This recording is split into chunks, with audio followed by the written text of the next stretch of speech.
everyone! I'm back! So, para sa ating lunch, no, magluluto ako ngayon ng sayote. Meron tayong half of repolyo dito. Merong 1 bell pepper. Meron tayong celery, 2 pieces of tomatoes. Then, yung pangsasahog ko po is hipon na pangsahog. Then, meron tayo ditong tinapa para meron siyang kapartner. No? Okay, tara po! Natin yung ating kawali. Then, ang gamit ko pong oil is Baguio Pure Coconut Oil. So, konting-konti lang po ilalagay natin. So, ayan muna natin uminit yung kawali.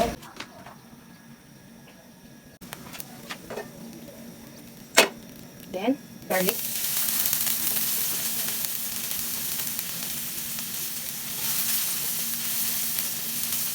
Onion.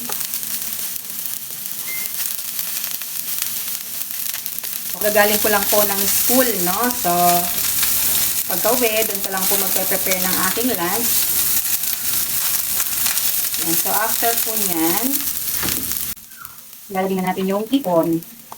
So, bago po, niluto ito, nakaready na lahat, no? Nilugasan na. Nakalimutan lang po natin yung video, yung pagpe-prepare niya. Sabay ko na po yung kamatis. After nyo itong dalawang sayote. So, ito pong meal na to is hanggang mamayang dinner ko na po. No? Dadagdagan ko na lang siya ng siguro quarter leg para sa aking protein.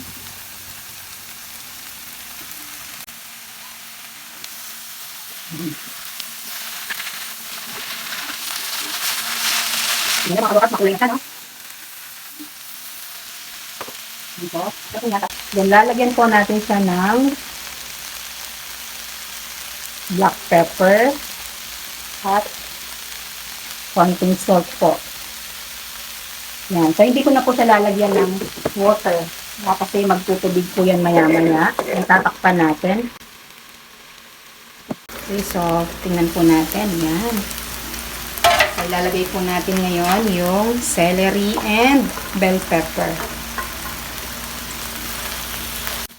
Bilisan po natin.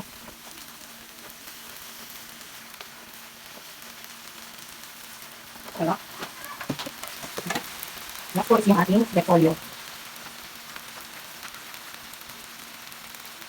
Tatakpan po natin. Kulong-kulong na po. So, tingnan natin. Mix lang po natin. Ang bango po ng bell pepper. Para siyang pansit.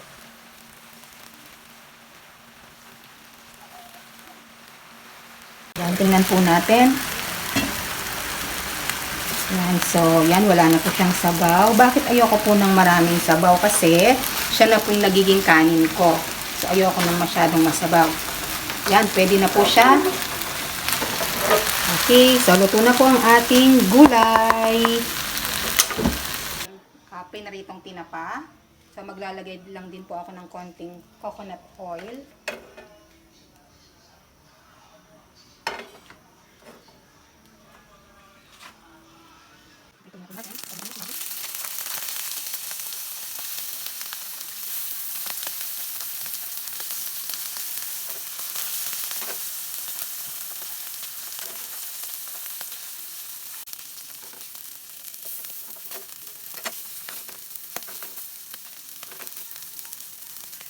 Mga ka-low-carb, okay na yung aking pagkain.